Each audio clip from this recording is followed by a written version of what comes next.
Rahman, electrician শ্রমিক union. Mohammad Ziaur Rahman. সামনে বসা বিভিন্ন শ্রমিক সংগঠনে আমার গুরুজন গুণীজন সহ আমার শ্রদ্ধাভাজন স্নেহের সকল শ্রমিক বিন্দুকে আমার প্রাণপ্রিয় সংগঠন গাইবান্ধা জেলা ইলেকট্রিশিয়ান শ্রমিক ইউনিয়নের পক্ষ থেকে আন্তরিক ভালোবাসা ও সালাম এবং আদাব। আসলে ইতিহাস আমি বলবো না, ইতিহাস স্যার বলে গেছেন। আমি শুধু একটি কথা বলে শেষ করব। আগে ধন্যবাদ দেব আমাদের গাইবান্ধার জেলা প্রশাসক স্যারকে। এই গেল 17 বছর একটা এককালীনভাবে কিছু সংখ্যক লোককে অনুদান দিয়েছে, আর বাকিরা সব বঞ্চিত ছিল।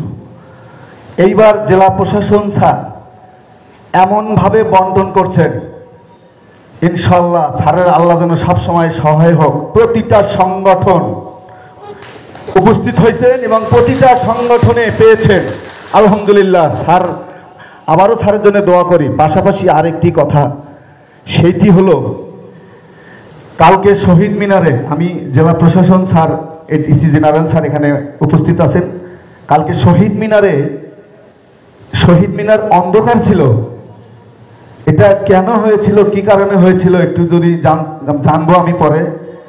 অন্যান্য দিবসে শহীদ মিনার আলোয় আলোকিত হয়, কিন্তু কালকে শ্রমিক দিবসে আমরা যে 12টা 1 মিনিটে যে শ্রদ্ধাঞ্জলি অর্পণ করছি তার কোনো লাইটিং ছিল না, এটা দুঃখ প্রকাশ করছি।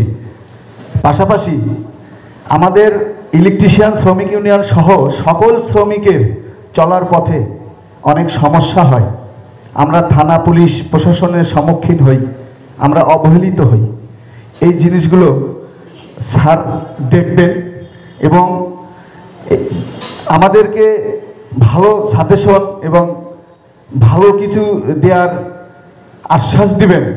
পরবর্তীতে যেন আমরা এই ভুলগুলো আর না করি, এই বলে আমার প্রাণপ্রিয় সংগঠন গাইবান্ধা জেলা ইলেকট্রিশিয়ান শ্রমিক ইউনিয়নের পক্ষ থেকে সবাইকে আবারও সালাম ও আদাব জানিয়ে আমি আমার সংক্ষিপ্ত বক্তব্য শেষ করছি।